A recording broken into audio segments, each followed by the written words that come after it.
ibimenyetso by'iminsi ya nyuma benshi bita imperuka. Ibimenyetso by'imperuka,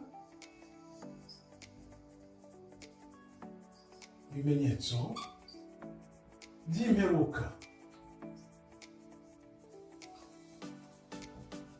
Ese tugenda tubyegera, ibimenyetso bigenda byigaragaza, ni gute bimeze kuri ubu ngubu? Ibimenyetso by'iminsi ya nyuma byaba byaratangiye kugaragara. Reka turebe. Ikimenyetso cya mbere ni ifaranga. Ifaranga, Kristo atubwira ko muri icyo gihe abantu benshi bazakunda ifaranga. Ifaranga niryo rizaba ikimenyetso cya mbere kizerekana ko tugenda twegera ibihe by'imperuka. Kubera iki? Imyaka 10 ishize, abantu nubwo bakoraga amafaranga cyangwa bayakunze, ntabwo byari bimeze nk'ubu. Benshi ahubwo barakibereye muri dilema. Ngiye byo nakwita dilema ivuga ngo ibintu bizasubira uko byari bimeze. Abantu bavuga ko ibintu bizasubira uko byari bimeze. Benshi bagisinziriye niko batekereza, bavuga ngo ibintu bizajya bisubire uko byari bimeze. Inyota y'ifaranga rero iva hehe? Reka turebe. Kuko imyaka 10 ntago ibintu byari bimeze nk'uko bimeze ubu. Kubera icyo abantu bakunze ifaranga ubu, ni ukubera iki? Nta yindi mpamvu, ni ukubera internet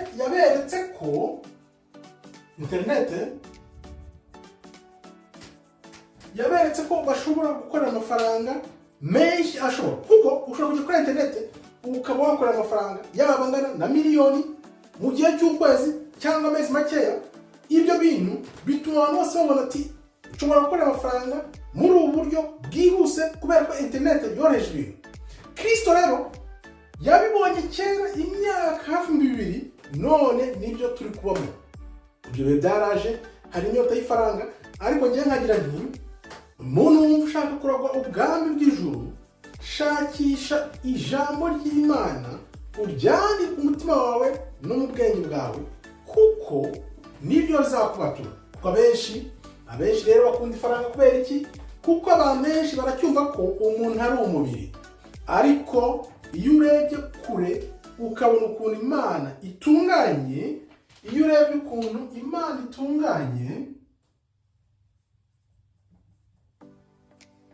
uhita wibaza uko abantu benshi bakirwanira iby'isi. Isi tuyibamo, ariko ntabwo tugomba kuba ab'isi. Bivuze iki rero? Bivuze ngo aho kugira ngo ushakishe iby'isi bishira, shaka iby'Imana. Kuko turi umubiri. Igitangaje ni ukuntu roho iri muri uyu mubiri. Uyu mubiri nuvaho ukagenda, roho nayo igasubira ku Mana yayihanze. Bivuze ngo umuntu ntabwo ari uyu mubiri. Bigatuma abantu babaho ku bwoba. Abantu babaho mu ubwoba kubera ko bumva ko ari umubiri. Iri faranga rero ni ukubera icyo abantu barishaka, barinyotoye cyane. Ni ukuvuga ngo bo bumva ko bagomba guharanira ibigaragara bigurwa n'ifaranga, bikorwa na muntu, kugira ngo babone uko bakira, babona ubutunzi bw'isi. Kandi Imana iravuga ati, umuvuduko w'amasiganwa n'amahiganwa bariho kugira ngo berekane ubutunzi, ibyo ntibikora mu ijuru. Shakisha ijambo ry'Imana, ahubwo ureke kwiruka inyuma y'inyota y'ifaranga. Ni gute rero ubaho muri ino si udafite inyota y'ifaranga? Shimishwa na duke ufite, unyurwe, nibwo bugingo, nibwo buzima. Kuko niwiruka inyuma y'ifaranga, nunaribona rizatuma udakurikira inzira z'Imana, rikuyobye. Ingero nyinshi cyane. Benshi bazamuka neza, bakazamuka, bamara kugera hejuru cyane, ifaranga rikabatwara, bagata ibyo bari barimo, bagafata undi muyoboro. Niyo mpamvu duhora dusaba Imana, tuvuga tuti, Imana, nubona tugiye kuyoba, nubona tugiye kujya mu nzira z'iby'isi, nubona tugiye kuyobwa n'amafaranga, kugira ngo tuyobywe n'amafaranga, Mana, uzatume ibyo bintu bitabaho. Kuko umaze kwinjira mu gakiza neza, umaze kumenya Imana, umenya ko Imana n'ubugingo bwa nyuma y'ubuzima ari byo bifite agaciro kurusha amafaranga yose watunga muri ino si. Kuko nk'uko tubizi, nta n'umwe uyaheza, nta n'umwe unyurwa, kandi nta n'umwe uyajyana aho bajya. Kubw'iyo mpamvu rero nkubwira nti muntu shakisha Imana, uyishyira imbere ya byose, Imana nayo izawushyira imbere ya byose. Mu kwanzura rero ku bijyanye n'ukuntu abantu bakunda ifaranga muri iyi minsi, ngewe mbirebye ndavuga nti Imana niyo wazangira umuzamu ku marembo y'ijuru, ariko nkamenya ati nagezemo. Kuba umuzamu mw'ijuru, iyo waba umuzamu mw'ijuru, biruta kuba miliyarderi hano ku isi. Ibyo bintu ntabwo abantu benshi babyumva, nk'uko nababwiye, abantu bose mu mitwe yabo bumva ko bari uyu mubiri, ariko iby'amaso atabona biri inyuma kure Imana yageneye abeza bayo. Biruse kure kuba waba miliyarderi kuri ino si, nubwo waba umugaragu cyangwa se umuzamu mu ijuru. Mu rugero nguhaye kugira ngo nkwumvishe ukuntu ibintu by'ijuru, nubwo tutabibonye, ariko ijambo ubwaryo riratubwira ngo ibiri mu ijuru iby'amaso atarabona biruse kure ibyo twirukankira muri ino si twizirikaho. Ikimenyetso cya kabiri rero cyerekana ko ibihe by'imperuka biri kugenda biza. Iyo mperuka twabwiwe imyaka n'imyaka, nubwo twayibwiwe mu buryo bubeshye butari uburyo nyabwo ko bizaba. Ikimenyetso cya kabiri ni ubwenge buzagwira. Ubwenge buzagwira. Nanone interineti, kuri interineti ubwenge buzagwira. Tigute kubera ko interineti yakwiriye hose, abantu bose noneho bagenda biga ibintu bakabisangira ku bwinshi, bikihuta ku muvuduko. Ariyo mpamvu mu myaka 5 cyangwa 10, genda tanga nk'imyaka 5 cyangwa 10, ubwenge n'ikoranabuhanga n'abantu mukanguka bizaba bigeze kure, ku buryo kugira ngo umuntu akurikire uko ikoranabuhanga rizaba rigenda ryihuta. Niyo mpamvu nabo barebye bakabona ko umuntu ntazashobora kubikurikira. Kubw'iyo mpamvu bakaba ariyo mpamvu batangiye kuzana ziriya chip bazashyira mu mitwe ku bwonko bw'abantu. Iriya chip njyewe nakubwira nti ntuzajyayo, bazashyira amachip mu bwonko bw'abantu, kuko nanjye ubwanjye iyo ngerageje gukora ibintu byose nkora, yaba 3, 4, 5 nkabikurikiranye, nkareba, nkashungura, nkareba, mbona mu myaka 5 nibikomeza gutya n'umuvuduko ugakurikira ukomeye, noneho ntabwo ubwonko bwa muntu buzabasha gukurikira ubuyobe bw'isi. Nukuvuga ngo isi n'ikoranabuhanga biri kujyana abantu aha ku muvuduko ukomeye cyane, kandi wenda Imana nayo yashaka ko tugenda ku muvuduko uringaniye, tukaguma mu bwenge bw'Imana, mu ijambo ry'Imana, iby'Imana ishaka ko dukora, tutagendeye ku buyobe bw'isi. Kuko Satani nawe arareba akavuga ati ibi bintu nibikomeza gutya, iri koranabuhanga rikomeza gutya, abantu ntibazashobora kurikurikira. Niyo mpamvu ziriya chip bagomba gushyira mu bantu, kugira ngo noneho zizabafate abarizo zizajya zikorera mu bantu, kuko ubwonko bwa muntu ibyo bajyana mu bantu ntabwo ubwonko bushobora kubikurikira niyo byagenda gute. Kubw'iyo mpamvu rero, niyo mpamvu barebye bakavuga bati reka dushyiremo chip mu bantu zizajya zibakoreramo, tukanabayobora turi kure, tutiriwe tuvuga tuti ese kanaka ameze gute, kanaka byagenze gute, ahubwo bakazajya bakuyoborera kuya kure.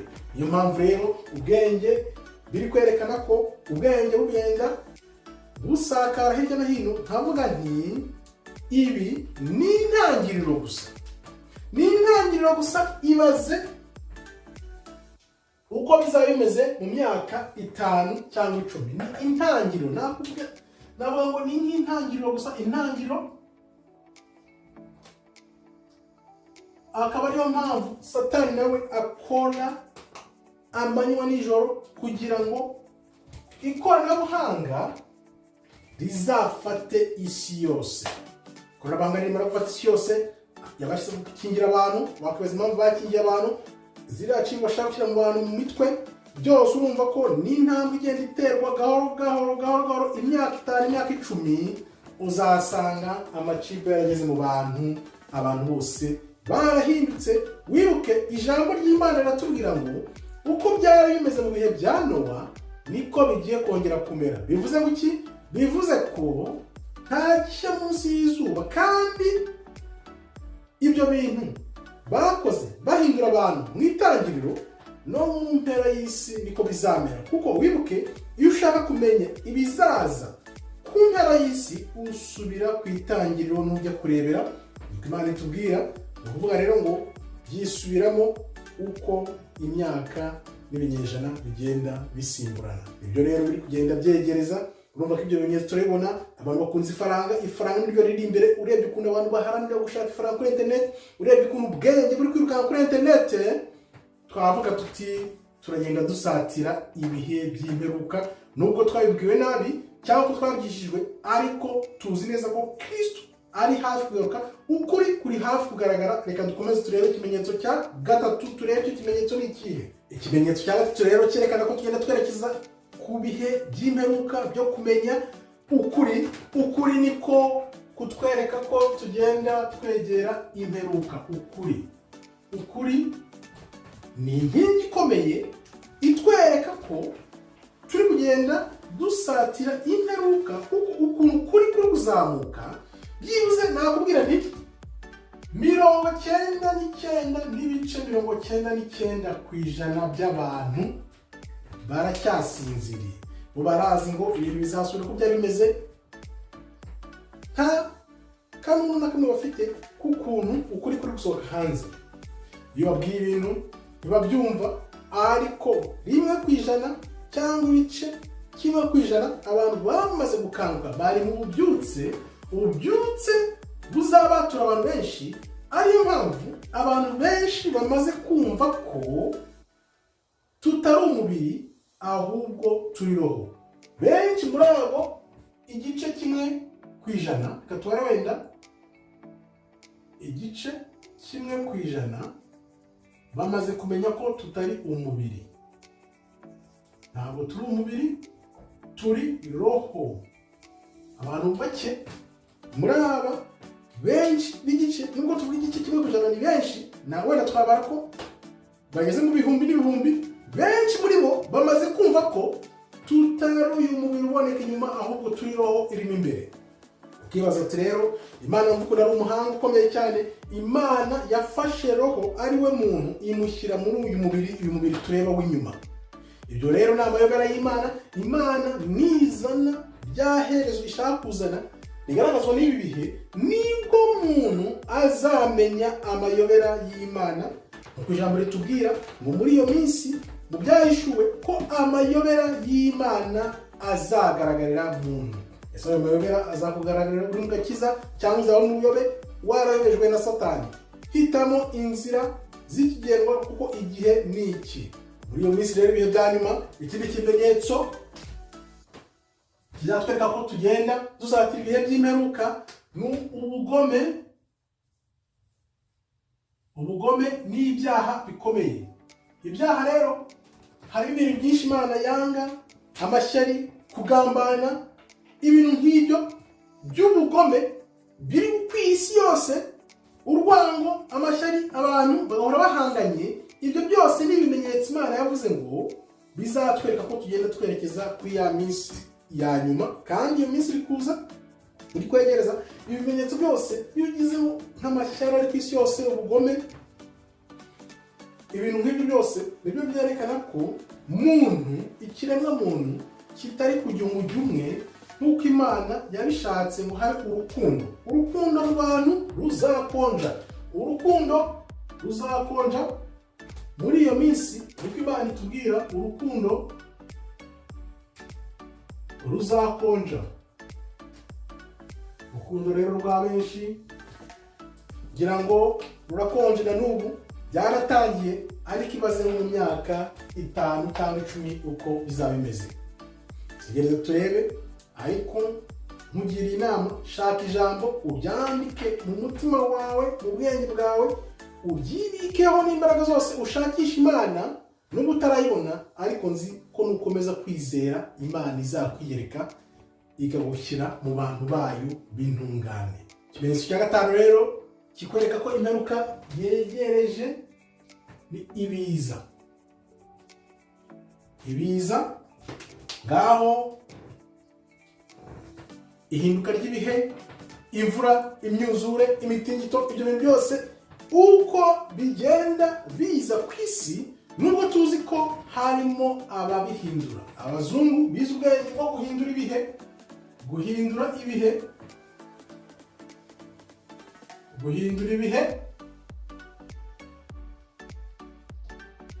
ukumva ngo imitingito yabaye hirya no hino, imyuzure, ibintu byose zahabu biriya imashini bakoresha kugira ngo bihindure ibihe nabyo bibigiramo uruhare. Ariko nubwo tuzi ko Imana ari izatera wenda ibyo biza, ariko umuntu Satani tuzi ko nawe yize amayeri kugira ngo abikoreshe, nawe avuge ngo afite ingufu, ayobye benshi, gutera ubwoba isi yose igahora mu bwoba. Ibyo ni ibintu bya Satani yiyemeje kugira ngo akomeze ayoboresha ubwoba, ko Satani ayoboresha ubwoba. Niyo mpamvu ashaka kujya imbere y'ibihe, nubwo Imana ihora kugera buri gihe. Satani niyo mpamvu ahindura ibihe, agahindura ibyo bintu by'imvura akoresheje imashini za haru, noneho iyo myuzure igakomaho n'ibiza, abantu bagahora bari mu bwoba. Ibyo byose ni ibimenyetso Imana yabitubwiye imyaka ibihumbi n'ibihumbi bitari byaba. Niyo mpamvu uyu munsi iyo tubisomye ukareba n'uyu munsi biri kuba, uhita uvuga ati Imana yarabyanditse, biri mu ijambo ry'Imana. Byose rero bishaka kubimenye ibintu nk'ibyo, nibyo ugomba kunyoterwa, aho kugira ngo unyoterwe n'ifaranga, aho kugira ngo urangazwe n'isi, rangamira ijuru kugira ngo Imana izaguhe ubwami bwayo. Ikimenyetso cya gatandatu rero kitwereka ko ibihe by'imperuka biri hafi kuza ni ikihe? Abahanuzi b'ibinyoma. Abahanuzi b'ibinyoma bateye ni benshi. Umuntu uzakubwira ngo ni umuhanuzi uzamwitondere. Njyewe ubwanjye ntabwo Imana niyo yahama ibintu bingana gute nkabibona mbere y'imyaka 5, mbere y'imyaka 10, nkabyandika bigasoza bikaba, ntabwo nshobora kwiyita umuhanuzi, kuko nzi ko umuhanuzi ni umuntu Imana yakoreshaga ikavugana nawe direct. Imana ikamwereka mu butumwa yamuvugishije n'ijwi ryayo, ijwi nk'uko nanjye uri kunyumva mvuga. Uwo niwe nita umuhanuzi, ikamuha ibitabo akandika ibyo bintu bikazasoza, uwo niwe muhanuzi. Twebwe nk'abantu b'iki gihe Imana ikweretse n'ikintu ikakwiyereka gusa ikoresheje Mwuka Wera cyangwa se n'ijwi ry'Imana rikurimo, ntabwo bihera uvuga ngo uri umuhanuzi. Twarabonye bishobora kugenda bagaragara abahanuzi b'ibinyoma. Ibikurikira tugenda tubibona ukuntu bagiye bayobya abantu bakabajyana mu nyigisho z'ubuyobe, zo gushaka amafaranga, z'ubukire, z'ibintu by'isi, gusa kurangamira ibintu by'isi. Kuko naravuze, niba umuntu azita umuhanuzi, ntakubwire ngo iga Bibiliya yawe isome mu mezi 3, mu mezi 5 cyangwa 6 cyangwa mu mwaka. Uwo muntu ntabwo azaba umuhanuzi, ahubwo azaba ari umuhanuzi w'ikinyoma kandi akorera nde? Antikristo. Kuko ni benshi buzuye isi. Abahanuzi b'ibinyoma rero nabo bari mu berekana ko isi izabigeze ku mpera. Ibyo bimenyetso byose turabibona hirya no hino, bita abahanuzi, bita amazina utabona cyangwa se kuvuga, ariko umuntu uzi impamvu z'ijambo ry'Imana nta na rimwe ashobora gutinya kwita umuhanuzi. Ese urita umuhanuzi wahanuye iki? Imana wahuriye nayo yakubwiye iki?